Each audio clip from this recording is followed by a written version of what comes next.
Hey, did you hear what President Obama had to say the other day? He pretty much shocked everyone when he said, if you built a business, you didn't make that.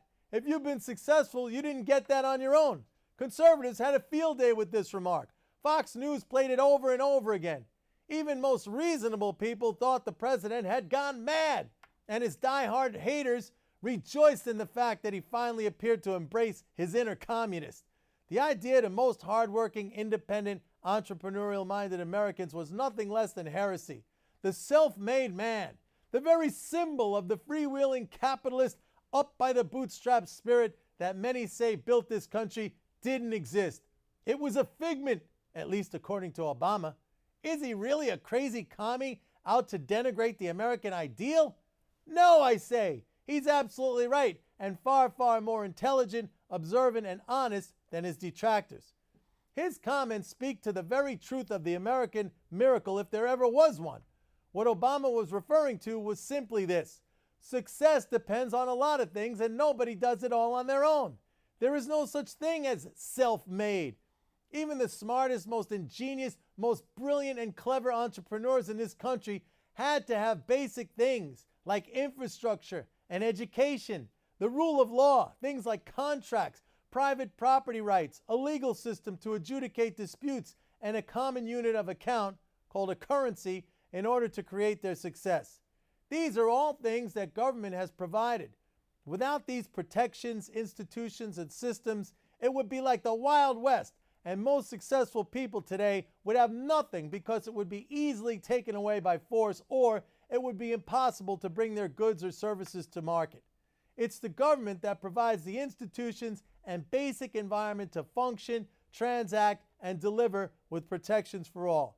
A favorite myth of conservatives and libertarians is that somehow, if we're all just left to do what we want with no intrusion from government, then everybody would be happy and productive and free, and the smartest among men would become the most prosperous.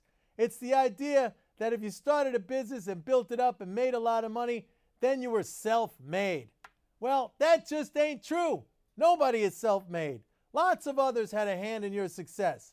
Society and its institutions had a hand in your success. And guess what?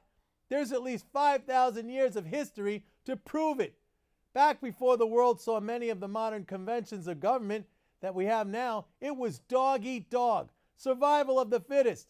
In fact, much of what we call old money today came from ruthless and often violent confiscation of wealth by prior generations. Wars between nations were a constant feature for thousands of years, and they were waged for one reason: to outright grab wealth, land, or labor that could be subjugated. Nations grew rich by taking from other nations, period. We don't have that anymore, at least not in America. If you built a business, you probably started by having enough brains from an education provided to you by public schooling. You got your goods and services to build your products by trucks, planes, or trains that run over a national infrastructure. Your property is protected by laws and law enforcement that the state provides. Your contracts, they're enforceable through a legal system. If you have patents, the government granted you unique rights. If you didn't have these things, I or somebody else could just take them away from you. Listen, the system may not be perfect, but I can assure you it's a lot better than not having it at all.